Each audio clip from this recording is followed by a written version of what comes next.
tem alguma fórmula para como controlar a ansiedade? A saída é aquela pergunta de sempre, a pergunta recorrente, Carlinhos. A saída é estudar mais ou dar uma descansada? Se você já estudou, dá uma relaxada?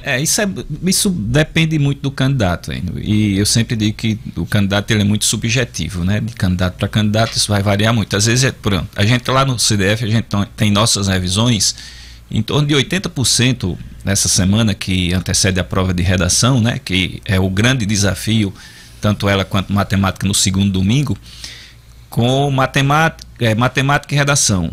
São as provas, na verdade, que definem o resultado do candidato no Enem. E tem candidatos que ele passa a semana toda assistindo aula, não tem problema nenhum, não. E tem candidatos que ele corre, não quer de jeito nenhum, não quer ver nem a cara do professor. Mas na grande maioria, pela experiência lá do CDF, a maioria dos alunos eles permanecem assistindo aula, inclusive até na véspera da prova.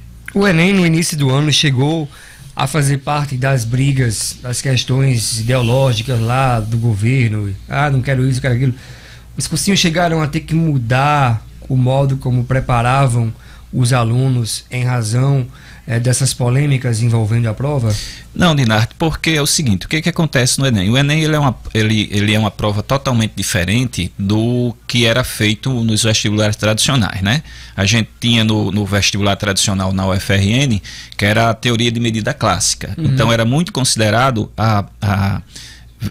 acerto versus erros. Então, por exemplo, eu e você, a gente vai fazer a mesma prova, você acerta 14 questões da mesma prova e eu também 14 questões da mesma prova. Com certeza, no vestibular tradicional, a gente teria a mesma nota. No Enem, não. Se a gente tiver, por exemplo, provas diferentes, aliás, mesma prova, quantidade de acertos, certo? Iguais, isso não quer dizer que a gente tenha a mesma pontuação. Então, por que isso acontece? Porque previamente essas provas elas são pré-testadas.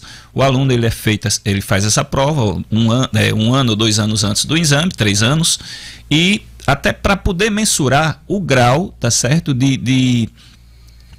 As competências do aluno, as habilidades que esse aluno tem. Então cada item daquele que a gente chama questão, ele tem uma competência diferente. Então, veja só, então são pré-testadas. Então esse governo entrou agora, ele não tinha como mudar esse banco de dados do Enem, então permanece do mesmo jeito.